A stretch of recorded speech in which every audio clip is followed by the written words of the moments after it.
평판을 지키려는 거짓, 사랑을 지키려는 진실. 체면 때문에 관계를 부정하던 두 사람이 서로를 잃을 위기에서야 진실을 선택해 공개 연인이 된다.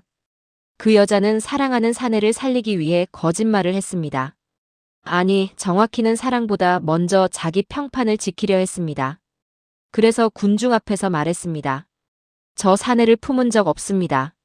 그런데 더 잔인한 건 그 말이 거짓이라는 걸 가장 잘 아는 사람이 바로 그녀 자신이었다는 겁니다. 그 사내의 손이 자기 저고리 고름 앞에서 얼마나 오래 떨었는지, 그 입술이 자기 목덜미에 닿던 순간 숨이 어떻게 무너졌는지, 그 이불 속에서 처음으로 여자가 되는 떨림을 누가 잊을 수 있겠습니까? 그런데도 그녀는 부정했고 그 남자는 채찍을 맞았습니다. 사람은 왜 진심보다 체면을 먼저 지키는 걸까요? 그리고 그 체면이 정말 사랑보다 값진 걸까요?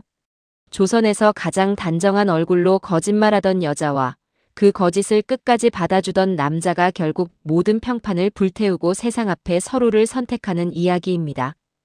1. 군중 앞에서 관계를 부정하는 여자, 채찍을 맞는 남자, 사랑보다 평판을 고른 첫 배신. 사내가 채찍을 맞을 때마다 하얀 흙먼지가 마당 위로 짧게 일었다가 가라앉았고 그 먼지보다 먼저 흔들리는 것은 사람들의 눈빛이었다. 좌찬성 댁 연려로 이름난 유서인은 흰 장옷 끝을 단단히 움켜쥔 채 섰고 서울 출신 검서관 서도겸은 무릎을 꿇은 채 피가 밴 도포를 등판에 붙이고 있었다. 관아뜰은 사람으로 가득했지만 이상하게 숨소리는 작았다. 모두가 기다리는 것은 죄인의 신음이 아니라 연려의 입에서 떨어질 단 한 문장이었다. 판관이 천천히 물었다. 유씨 부인, 저 사내가 밤마다 별당을 드나들며 부인의 정조를 더럽혔다는 고변이 있어. 실로 저자와 마음을 나눈 바가 있어? 그 질문이 떨어지는 순간 서인은 눈을 감지 않았다. 감으면 떠오를 것이 분명했기 때문이다. 장마가 막 거친 밤, 창호지에 젖은 달빛, 술기운에 붉어진 도겸의 목을 대 그 목을 손끝으로 더듬던 자기 손. 지금 멈추면 다시는 못 갑니다. 하고 낮게 떨던 사내의 목소리, 그리고 결국 자기가 먼저 끌어내린 그의 옷깃. 그것이 다 떠오를 것을 알면서도 그녀는 눈을 감지 않았다. 대신 더 차갑게 뜨고 입술을 열었다. 없습니다. 마당이 한번 술렁였고 판관은 재차 물었다. 손이라도 잡힌 적이 있어? 그 말에 서인은 속으로 웃고 말았다. 손이라니. 그 사내는 자기 손목의 맥을 입술로 재던 사람이었고 목덜미에 내려앉은 머리카락을 치워주며 이러면 숨쉬기 편해집니다. 하고 속삭이던 사람이었다. 그 손이 저고리 고름 앞에서 머뭇거릴 때 자기가 먼저 그의 손등을 잡아당겨 자기 쪽으로 끌어왔다는 사실을 이 마당의 누구도 몰랐다. 그녀는 더 또렷하게 말했다. 저 사내가 제 곁에 가까이 온 적은 있어도 제 마음 안에 들어온 적은 없습니다.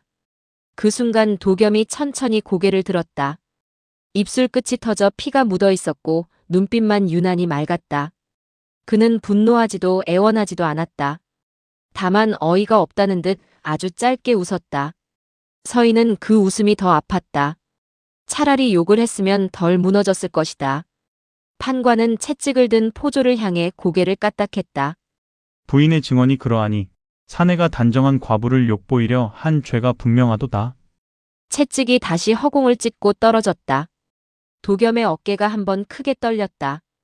그걸 보는 순간 서인의 손톱이 장옷 안쪽 살을 깊게 파고들었다. 피가 나는지도 몰랐다. 사람들은 그녀를 보고 수군거렸다. 역시 유씨 부인은 다르다. 저 지독한 유혹에도 흔들리지 않았구나. 열려는 열려요. 그녀는 그 말을 들을수록 속이 뒤집혔다. 방금 전까지 사랑하던 사내를 버리고 사람들은 자기를 더 칭송하고 있었다. 진심 하나를 잘라냈더니 평판이 더 반짝거리는 꼴이 너무 끔찍해서 차라리 귀를 막고 싶었다. 그런데 도겸은 피를 삼키며 고개를 돌려 그녀를 똑바로 봤다. 그 시선에는 원망보다 더 쓰라린 것이 들어있었다. 끝까지 지키시려는 게 저입니까? 아니면 부인의 이름입니까? 아무도 못 들을 만큼 낮은 목소리였지만 서인은 분명히 들었다. 그리고 대답하지 못했다. 왜냐하면 그 질문 앞에서만큼은 거짓말조차 떠오르지 않았기 때문이다. 그녀가 지키려던 것은 사랑이 아니었다. 죽은 남편 집안이 세운 연려의 이름, 대문 앞에 세워질 정절비, 친정의 체면, 하인들이 올려다보는 눈빛 한 번도 무너지지 않았다고 믿고 싶었던 자기 얼굴이었다. 진심이 아니라 껍데기였다. 그런데 그 껍데기를 붙들고 서 있는 사이 가장 뜨겁고 가장 살아있던 사람이 자기 눈앞에서 망가지고 있었다. 포졸들이 도겸을 끌고 물러나자 그의 소매 안에서 작은 종이 쪽지 하나가 떨어졌다. 서인은 눈길만으로 그것이 무엇인지 알아보았다. 자신의 필체였다. 오늘은 달이 너무 밝으니 문고리 3번만 두드리세요. 한 번도 세상에 보여선 안 되던 문장이 하필 오늘 하필 이 마당에 떨어졌다. 다행히 포졸 발에 밟혀 진흙 속으로 구겨졌지만 서인은 그 종이보다 더 처참한 것이 자기 심장이라는 걸 그제야 알았다. 군중은 그녀를 향해 절개를 칭송했지만 정작 그녀는 그날 처음 알았다. 사람은 남의 혀를 막기 위해 사랑의 목을 먼저 조른다는 것을. 그리고 그 잔인한 일이 지금 자기 손으로 벌어지고 있다는 것을. 이 책과 비밀로 얽힌 첫 만남, 손끝에서 시작된 금단의 떨림. 모든 일이 시작된 것은 장마 끝 무렵, 젖은 종이 냄새가 별당 서고에 가득하던 오후였다. 유서인은 원래 책을 사람보다 더 오래 바라보는 여자였다.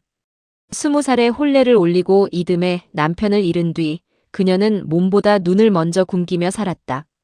웃음은 줄이고 발소리는 죽이고 흰옷은 더 단정히 여미고 세상 사람들이 좋아하는 과부의 모양을 공들여 연기했다. 그러다 보니 살아있는 것 중 가장 오래 자기 곁에 남은 것이 책이었다. 그날도 그녀는 별당 서고 깊은 곳에서 금서 목록을 정리하고 있었는데 낯선 남자의 목소리가 문 밖에서 들렸다. 좌찬성댁 장서 정리를 맡은 새 검서관이라는 소개와 함께 비에 젖은 장화 자국이 마루 끝까지 이어졌다. 처음 본 서도겸은 생각보다 말끔하지 않았다. 비를 맞아 검은 머리칼이 이마에 조금 붙어 있었고 손등에는 오래붓을 잡은 사람 특유의 잉크 얼룩이 남아 있었다. 하지만 눈빛은 이상하게 정갈했다. 남의 집 별당에 들어와서도 기죽지 않으면서 그렇다고 함부로 둘러보지도 않는 눈. 그는 책 더미 앞에 앉자마자 분류표를 펼치더니 아주 자연스럽게 말했다. 여기 병서와 지리지 순서가 뒤바뀌었습니다. 서인은 처음으로 고개를 들었다. 그 한마디가 불쾌해서가 아니라 놀라워서였다. 대부분의 사내는 과부 앞에서 책 이야기를 하기보다 예절부터 과하게 차리거나 반대로 시선을 애써 피하곤 했다. 그런데 이 사내는 그녀를 열려도 불길한 과부도 아닌 그냥 같이 책을 보는 사람처럼 대했다. 서인은 일부러 차갑게 물었다. 검서관 나리 눈에는 이 집 장서가 제법 허술해 보이십니까? 도겸은 곧장 사과하지도 당황하지도 않았다. 대신 서가에서 한 권을 뽑아 펼치며 말했다. 허술한 게 아니라 너무 아껴서 사람 손이 덜 탄 겁니다. 살아있는 책은 읽힌 흔적이 있어야 합니다. 그 말이 묘하게 가슴을 건드렸다. 살아있는 것은 흔적이 있어야 한다는 말.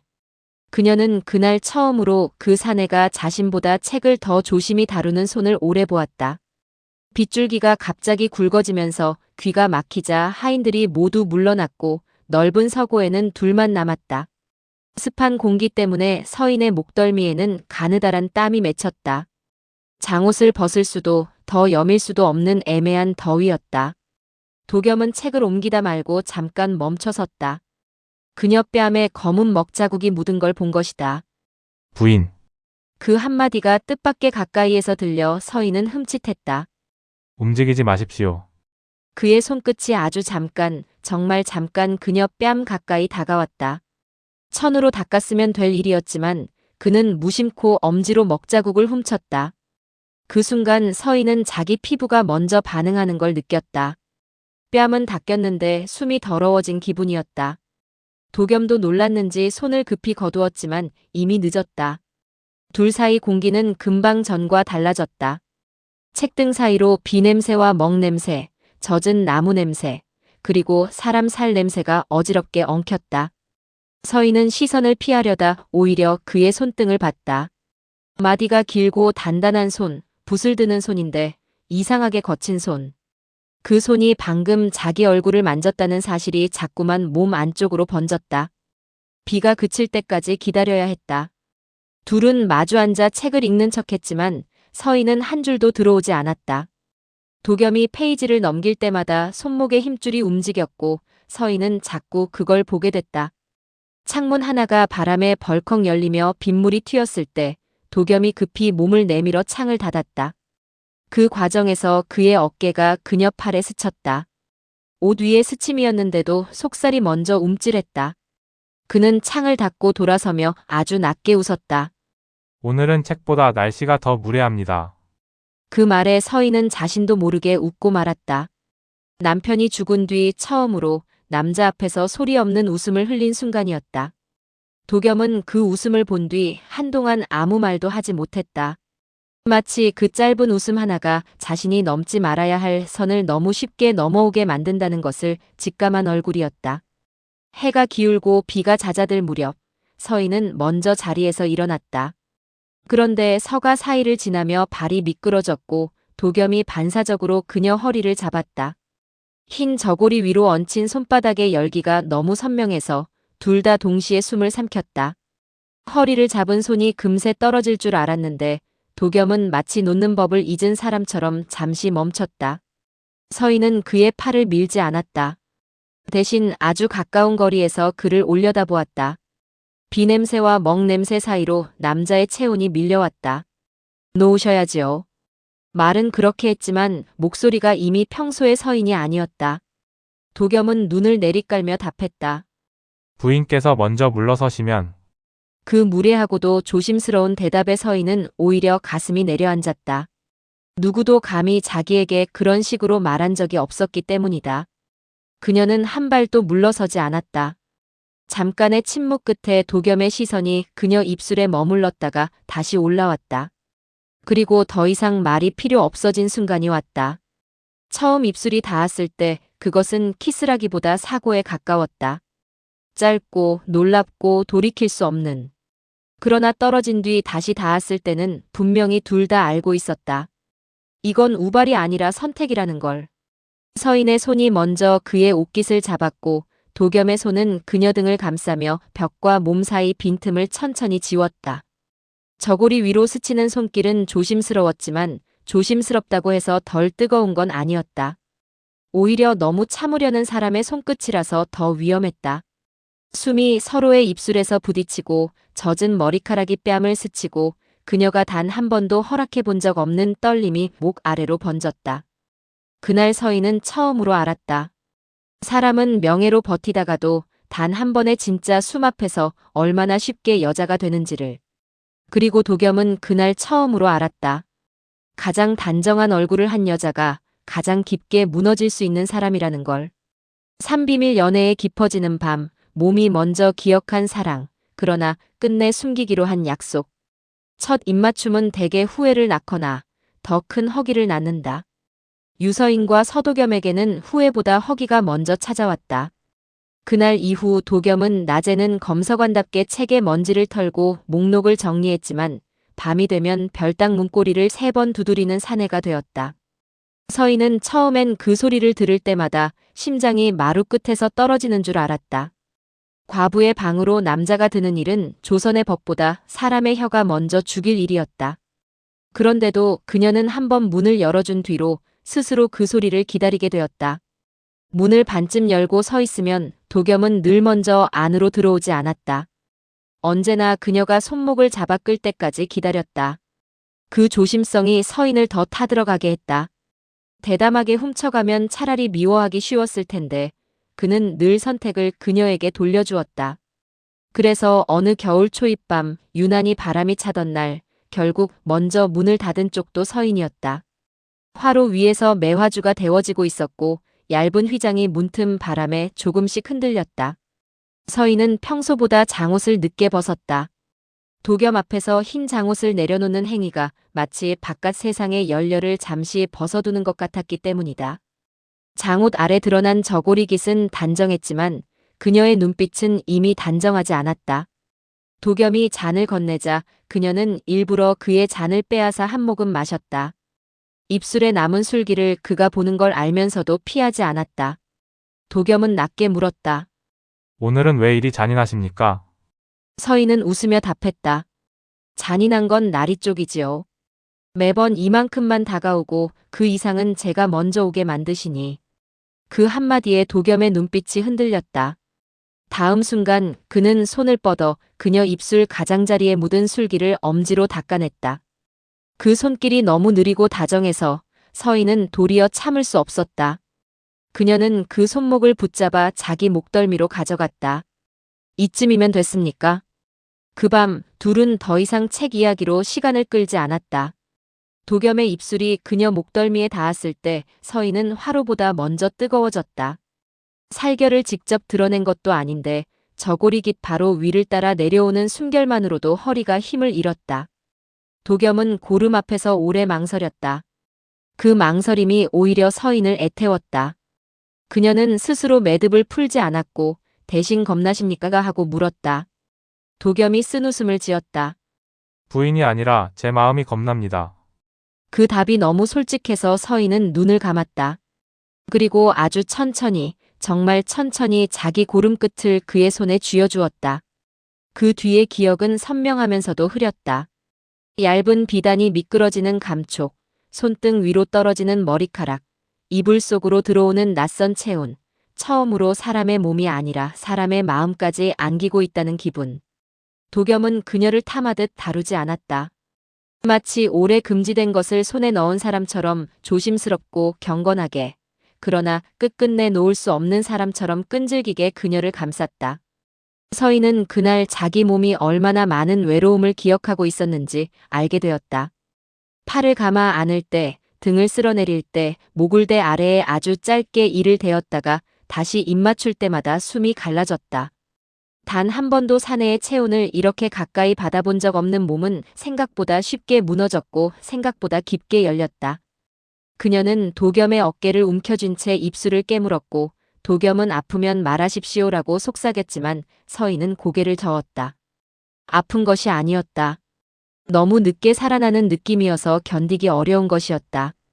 이불이 어지럽게 말리고 숨과 숨이 얽히고 밖에서는 바람이 창호를 긁고 있었지만 방 안은 이상하리만치 고요했다. 그 고요 속에서 서인은 처음으로 자기 이름을 들었다. 서인.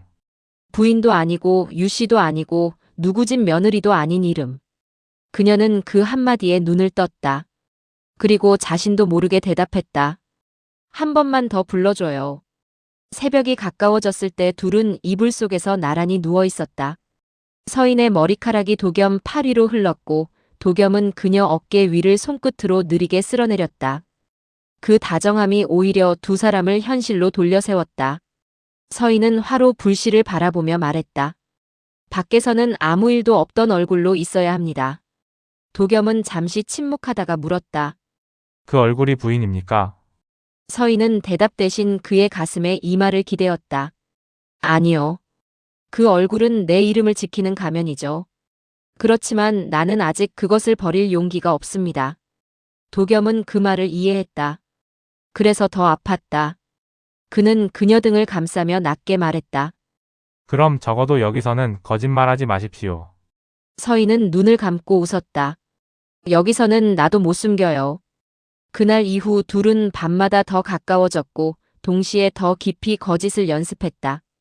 사랑은 점점 진해지는데 세상 앞에서는 아무것도 아닌 척해야 한다는 것. 그 모순이 처음엔 달콤했고 나중엔 독이 된다는 것을 그때의 두 사람은 아직 몰랐다. 사소문, 감시, 누명, 그리고 서로를 지키겠다며 선택한 치명적인 거짓. 사랑은 밤이 길어질수록 들키기 쉽다. 겨울이 깊어질 무렵부터 별당 하인들의 눈빛이 달라졌다. 유서인의 뺨에 생기가 돌기 시작했고 늘 얼음장 같던 그녀 손끝이 자꾸만 따뜻해졌기 때문이다. 사람은 기쁨을 숨길 때 가장 먼저 얼굴이 배신한다. 게다가 도겸은 책 정리를 핑계로 별당 출입이 잦았고 어느 날은 서인의 방문 앞에 놓고 간 매화가지 하나가 어린 계집종의 눈에 띄었다. 그것은 아무 설명도 없는 가지였지만 오히려 그래서 더 위험했다. 말 대신 남겨진 흔적은 늘 상상을 키운다. 좌찬성 집안에서는 곧 정절비 상소 이야기가 나왔다. 죽은 아들을 위해, 더 정확히는 집안의 이름을 위해 며느리 유서인을 연료로 세우자는 것이었다. 웃지도 않고 외출도 삼가고 흰옷만 입고 젊은 나이에도 욕망 없는 얼굴로 살아온 여자를 상징으로 세우면 가문이 체면은 더 빛날 터였다. 서희는 그 말을 듣는 순간 속이 메스꺼웠다. 정절비라니. 자신은 이미 수없이 그 사내의 품에서 숨을 고르고 젖꼬리 고름을 그의 손앞에서 스스로 풀어본 몸이었다. 그런데 사람들은 자기를 더 높이 떠받들 준비를 하고 있었다. 그 아이러니가 끔찍할수록 그녀는 오히려 더 단정한 얼굴을 해야 했다. 도겸도 사태의 심각함을 알았다. 어느 밤 그는 서인의 방에서 그녀 머리칼을 쓸어 올리다 말고 낮게 말했다. 이제 그만합시다. 그 말에 서인은 눈빛부터 차가워졌다. 그만두자는 뜻입니까? 도겸은 고개를 저었다. 부인을 놓겠다는 뜻이 아니라 이 방식으로는 결국 부인을 죽인다는 뜻입니다. 그러나 그날도 둘은 헤어지지 못했다. 오히려 마지막 일지도 모른다는 예감이 몸을 더 뜨겁게 만들었다. 서인은 그 밤 유난히 과감했다. 그가 등을 돌려 떠나려 할 때 뒤에서 도포 자락을 붙들었고 스스로 다가가 그의 입술을 먼저 막았다. 도겸은 끝내 참지 못하고 그녀를 문짝에 기대 세웠다. 입술이 얽히고 손이 허리선을 따라 내려가고 젖꼬리 안쪽까지 번지는 열기에 서인은 두 손으로 그의 어깨를 더 세게 끌어안았다. 떠나지 마요. 그 한마디가 두 사람을 다시 이불 속으로 밀어넣었다.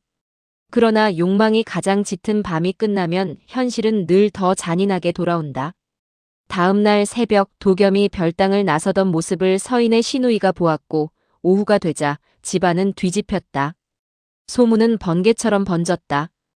열녀가 남자를 들였다는 소문은 진실이어서가 아니라 너무 맛있는 흉이어서 빨랐다. 좌찬성은 분노보다 계산이 빨랐다. 며느리를 살리려 한 게 아니었다. 가문을 살리려 했다. 그래서 모든 죄를 서울 검서관 하나에게 덮어 씌우기로 했다. 유혹하고 드나들고 협박하고 정조를 더럽히려 한 비열한 사내. 그렇게 만들면 며느리의 이름은 더 깨끗해지고 집안은 피해자가 된다. 서인은 처음엔 완강히 반대했지만 친정에서 온 오라비가 차갑게 말했다. 내가 한번 무너지면 살아남는 건 아무도 없다. 죽은 서방집도 친정도 내 하인들도 다 함께 무너져. 그 말은 협박이자 그녀가 가장 약한 곳을 찌르는 칼이었다. 도겸을 몰래 불러 마지막으로 마주한 밤, 둘은 한참 동안 아무 말도 하지 못했다. 서인은 울지 않았고 도겸도 화내지 않았다. 이상하게 그런 밤일수록 몸은 더 정직했다. 둘은 서로의 손을 오래 잡았고 말 대신 살결로 작별을 미루었다.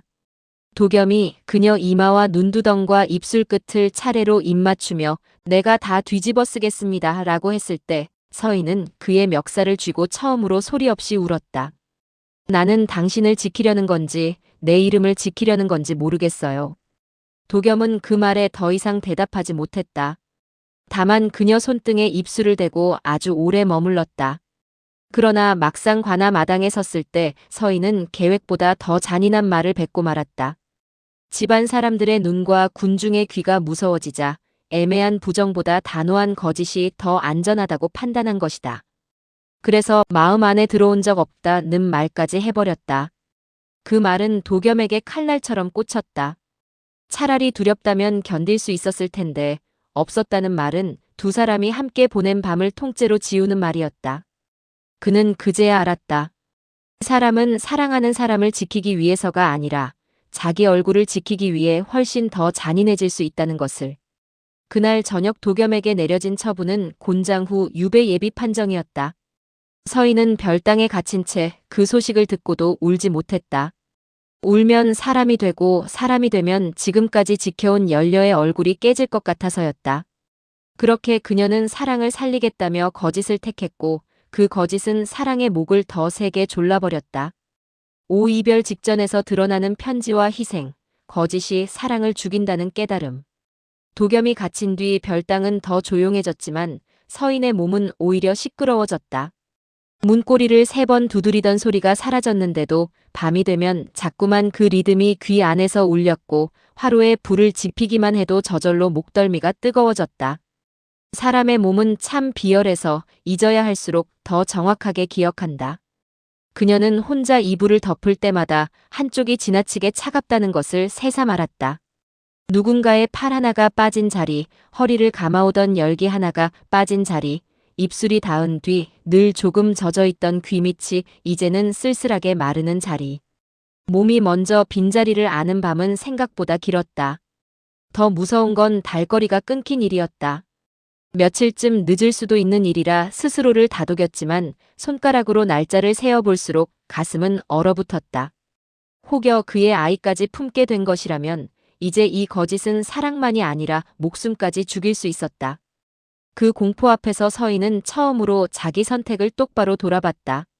내가 정말 그를 지키려 했던가? 아니면 사람들이 내 이름을 더럽게 부르는 걸 견딜 수 없어서 그에게 죄인의 자리를 넘겨준 것뿐인가? 그 질문은 날카로웠고 그녀는 더 이상 피할 수 없었다. 며칠 뒤 계집종 하나가 남몰래 가져온 작은 보퉁이 안에는 도겸의 도포 조각과 종이 몇 장이 들어있었다. 옥에 갇히기 전 그가 맡겨둔 것이라고 했다. 서인은 떨리는 손으로 종이를 펼쳤다. 첫 장에는 책 목록이 아니라 자신의 습관이 적혀 있었다.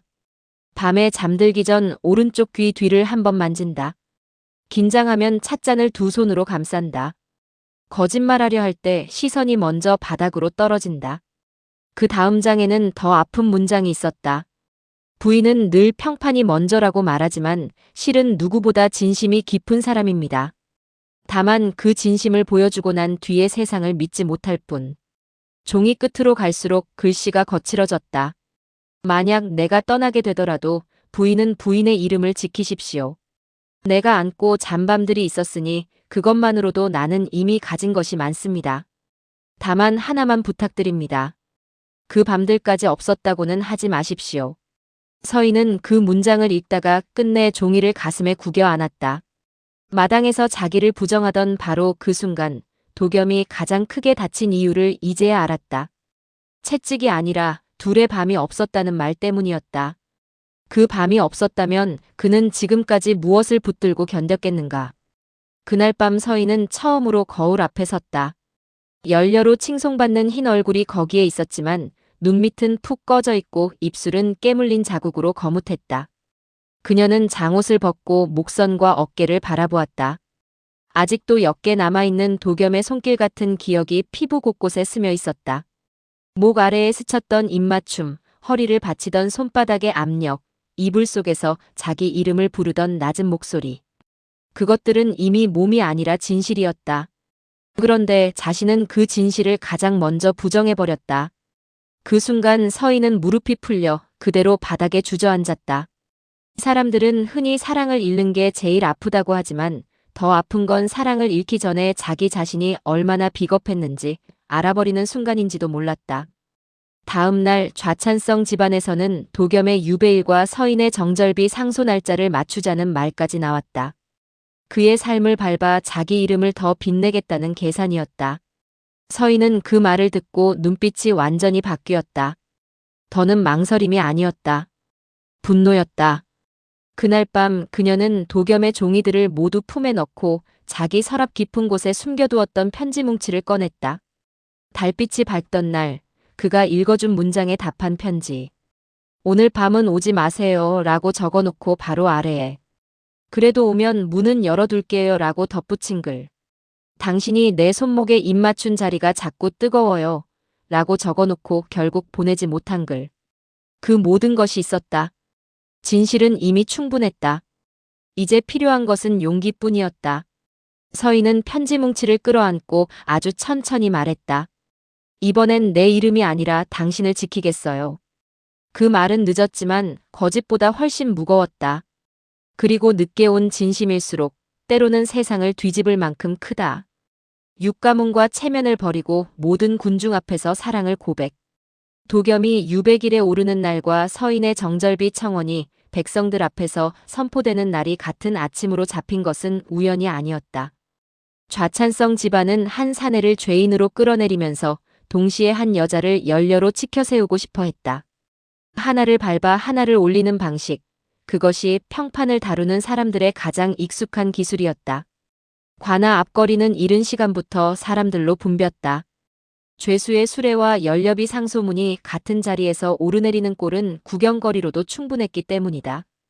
도겸은 포승에 묶인 채 끌려 나왔고 며칠 사이 더 야위어 얼굴선이 날카로워져 있었다. 그러나 그 눈빛만은 처음 서고에서 책장을 넘기던 날처럼 맑았다. 오히려 체념이 깨끗하게 씻어낸 얼굴 같았다. 사람들 틈에서는 역시 연려를 넘보면 저 꼴이지. 하는 말과 검소관이 미쳤군. 하는 소리가 오갔다. 바로 그때 군중 뒤에서 말이 갈라지는 소리와 함께 하얀 장옷 하나가 앞으로 걸어 나왔다.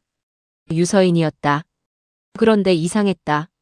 그녀는 평소처럼 머리를 완벽히 가리지 않았고 장옥끈도 끝까지 동여매지 않았다.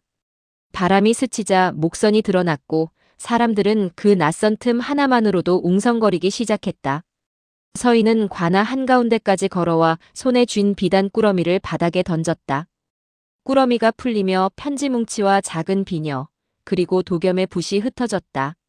좌찬성이 벌떡 일어섰다. 미쳤느냐? 그 외침보다 더 크게 울린 건 서인의 목소리였다. 예, 이제야 제정신이 들었습니다. 모두가 얼어붙었다. 그녀는 도겸 앞까지 가더니 천천히 장옷을 벗어 바닥에 내려놓았다. 연려의 껍데기를 사람들 앞에서 직접 벗어던지는 순간이었다. 서인은 판관을 향해 고개를 들었다. 저 사내는 제 방에 제 발로 들어온 적이 없습니다. 늘 제가 문을 열어주었습니다. 사람들 입에서 짧은 탄성이 터졌다. 하지만 그녀는 멈추지 않았다. 오히려 더 또렷해졌다. 저 사내가 제 손을 잡은 것도 사실이고 제 입술에 입 맞춘 것도 사실입니다. 허나 먼저 그 손을 놓지 않은 것도 저였고 먼저 그 입술을 찾은 것도 저였습니다. 저고리 고름을 풀어준 밤도 있었고 그 이름을 가장 다급하게 부른 사람도 저였습니다. 그러니 저 사내를 음탕한 유혹자로 세우는 이 재판은 거짓입니다. 그 고백은 칼보다 셌다. 여자가 욕망을 인정하는 순간 군중은 늘 더 크게 놀란다. 좌찬성 집안 여자들이 비명을 삼키고 고개를 떨구었지만 서인은 처음으로 아무도 의식하지 않았다. 그녀는 편지 하나를 주워 읽었다. 오늘은 너무 추우니 제 이불 쪽으로 더 가까이 오세요. 또 하나를 들어 보였다. 당신이 없는 방은 너무 반듯해서 숨이 막혀요. 사람들 얼굴이 차례로 굳었다. 이것은 누명이 아니었다. 이것은 두 사람의 합의된 사랑이었다. 그리고 더는 가문이 덮을 수 없는 진실이었다. 판관이 당황해 더듬거리자 서인은 마지막으로 비녀를 뽑아 바닥에 내던졌다. 오늘부로 저는 좌찬성댁 연려가 아닙니다. 죽은 남자의 이름으로 칭송받는 껍데기보다 살아있는 남자의 손을 잡고 욕을 먹는 편을 택하겠습니다. 그때까지 잠잠히 서 있던 도겸이 포승에 묶인 손을 들어 보이며 말했다. 부인, 그러나 서인은 고개를 저었다. 오늘은 부인이 아닙니다. 그녀는 그를 똑바로 보며 미소도 없이 말했다. 서인의 연인입니다. 군중은 완전히 뒤집혔다. 어떤 이는 손가락질했고 어떤 이는 혀를 찾고 어떤 이는 오히려 이상한 표정으로 두 사람을 바라봤다. 모두가 속으론 알았기 때문이다. 사랑보다 평판을 먼저 지키려 했던 사람이 결국 평판을 버리고 사랑을 택하는 순간은 보는 이의 가슴까지 흔들어 놓는다는 걸. 서인은 그 자리에서 좌찬성 집안이 짜낸 허위 진술과 계집종 매수 사실까지 낱낱이 밝혔다. 결정타는 도겸이 끝내 내밀지 않았던 그녀의 편지였다. 그 편지 속 문장들 앞에서 판관도 더는 예전 판결을 유지할 수 없었다. 음행이 아니라 상호간 정분이었고 강압이 아니라 사랑이었다. 무엇보다 여인의 증언이 스스로를 무너뜨리는 방향으로 바뀌었기에 그 진술에는 오히려 거짓을 의심하기 어려운 힘이 생겼다. 결국 도겸의 유배는 보류되었고 좌찬성 집안의 정절비 상소는 철회되었다. 서인은 모든 걸 잃는 표정이 아니라 처음으로 자기 얼굴을 되찾는 표정으로 도겸 곁에 섰다. 도겸은 묶인 손으로 그녀 손끝을 겨우 스쳤다. 짧은 스침이었지만 이번에는 누구도 부정할 수 없는 스침이었다. 세상 앞에서 처음으로 두 사람은 숨지 않는 연인이 되었다. 칠신분과 명예를 잃고도 더 단단해진 두 사람, 마침내 숨지 않는 연인이 되다. 유서인이 잃은 것은 많았다. 좌찬성댁 족보에서 이름이 지워졌고 친정은 한동안 대문을 걸어 잠갔고 한양의 양반가들은 그녀를 두고 혀를 찼다. 욕정을 못 이긴 여자. 열려인 줄 알았더니 속은 딴판. 가문을 버리고 서얼을 택했다. 그런데 이상하게도 서희는 그 말들에 예전처럼 무너지지 않았다. 사람들의 입이 자기 삶을 대신 살아주지 않는다는 걸 가장 늦게 배웠지만 가장 확실하게 배운 뒤였기 때문이다. 도겸 역시 벼슬길은 거의 막혔고 관과 문서보다 서책과 붓을 더 가까이 하는 삶으로 돌아섰다. 둘은 한양 남쪽 골목 끝에 작은 책방 겸 필사방을 열었다. 겉으로는 책을 고쳐 묻고 글을 베끼는 집이었지만 실은 갈 곳 없는 여자들과 글을 배우고 싶은 과부들이 하나둘 찾아드는 집이 되었다. 서희는 그들에게 책장을 넘기는 법뿐 아니라 눈을 들고 말하는 법을 가르쳤다. 남이 붙여준 이름보다 내가 부를 이름이 중요해요. 도겸은 그런 그녀를 바라볼 때마다 아직도 믿기지 않는 표정을 지었다. 관아 마당에서 자신을 부정하던 여자가 이제는 골목 한복판에서 제 연인 곁에 당당히 서서 장사하고 웃고 사람들을 맞이하고 있었다. 물론 둘의 밤이 갑자기 평온해진 것은 아니었다. 상처는 사랑보다 느리게 아문다. 처음 함께 살기 시작한 초봄 어느 밤, 서희는 이불 속에서 문득 도겸 가슴에 옅은 채찍 자국을 손끝으로 쓸었다. 그 순간 그녀 손이 아주 미세하게 떨렸다. 도겸이 그 떨림을 느끼고 손을 겹쳐 잡았다. 이젠 지났습니다. 그러나 서희는 고개를 저었다. 지난 게 아니라 내가 평생 안고 갈 겁니다. 내가 한 거짓이 당신 몸에 남았으니까. 도겸은 한참 아무 말이 없다가 그녀 손등에 입을 맞췄다. 예전처럼 욕망을 깨우는 입맞춤이 아니라 죄책감까지 함께 안겠다는 다짐 같은 입맞춤이었다. 그러자 서희는 더는 참지 못하고 그의 품으로 깊게 파고들었다. 밤은 조용했고 창밖에는 봄비가 가늘게 내리고 있었다. 그녀는 그의 옷고름을 천천히 풀며 웃었다. 이번에는 숨길 이유가 없네요. 도겸도 웃었다. 그러니 더 오래 볼 수 있겠습니다. 그날 둘은 젊은 날의 급한 열기와는 다른 방식으로 서로를 안았다. 급히 훔치듯이 아니라 잃었다가 다시 찾은 사람을 확인하듯이.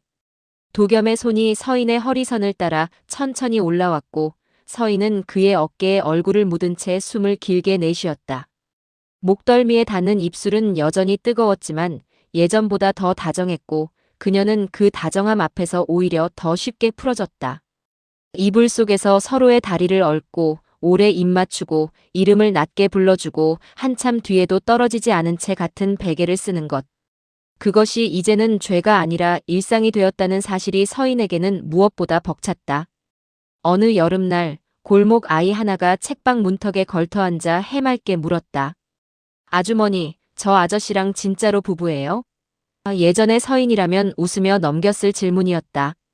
그러나 그녀는 잠시도 망설이지 않고 대답했다. 그래, 내 사람이다. 도겸은 먹갈던 손을 멈추고 그녀를 받고 서인은 아무렇지도 않게 다시 장부를 적었다. 그 짧은 대답 하나에 두 사람이 지나온 모든 계절이 담겨 있었다. 남의 시선이 두려워 없습니다라고 말하던 여자에서 온 골목이 듣는 앞에서 내 사람이다라고 말하는 여자까지. 그 변화는 사랑이 준 가장 큰 승리였다. 몇 해 뒤 둘은 관청에 정식으로 혼인 허락을 청했고 양반가의 격식 있는 혼례는 아니어도 사람들 축복 속에 작은 예를 올렸다. 서인은 더는 흰 장옷만 입지 않았다. 옅은 연분홍 치마도 입고 짙은 남색 저고리도 입었다. 도겸은 그런 그녀를 볼 때마다 이제야 사람 사는 색 같군요. 하고 웃었다. 서인은 그 말을 들을 때마다 예전 자신이 얼마나 오래 무채색으로 살았는지 깨닫곤 했다. 체면은 남이 정해주고 평판은 남이 흔들지만 사랑은 결국 내가 선택하는 것이라는 걸 두 사람은 너무 큰 값을 치르고 배웠다. 그래서 더 단단했다. 한때는 평판을 지키려 거짓말하던 두 사람이 이제는 진실 하나로 세상을 버텨내고 있었다. 사람들은 여전히 수군거리기도 했지만 이상하게 그 책방 문턱은 늘 따뜻했다. 누군가의 체면보다 누군가의 진심이 먼저 존중받는 집. 그 집 안에서는 적어도 아무도 사랑을 부정하지 않았다. 체면은 잠시 사람을 지켜주는 듯 보이지만 끝내 가장 소중한 사람부터 밀어냅니다. 반대로 진실은 처음엔 모든 걸 잃게 만드는 것 같아도 결국 내 사람을 곁에 남깁니다. 오늘도 당신의 진심이 평판보다 늦지 않기를 바랍니다. 다음 이야기에서 다시 뵙겠습니다.